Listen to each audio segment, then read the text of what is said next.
ახლა მე რასაც ვიტყვი, მინდა რომ სულ გაიგონოს. დიდმას და პატარამას. ამის მერე?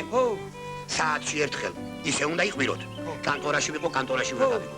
სახლში ვიყო, სახლში უნდა გავიყო. ყვარელში ვიყო, ყვარელში უნდა გავიყო. იქაცა? გასაგებად, მე და კახის რომ დაგვიძახა გიორგიმ კახი კითხა რომ კოლმენის თავმჯდომარე ვინ არის?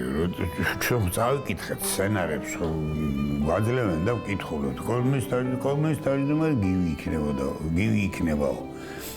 გიორგი მუთხრა და აბა სხვას არ დაუთმობდიო. შენ აქ რა გინდა? რატო ვენახში არა? ახალები ჯერ პირველად ბრაზობდნენ რომ აშქეო კახელმა კაცმა თქვა რომ ცოლსაც მოგცემდა ცოლის დასაცოდა. შენ ახლა გასი ვენახებს უხარაულე. დერჩველს რომ მორჩემ. ცოლსაც მოგცემდა ცოლის დასაც იმ შენი გივილოსად.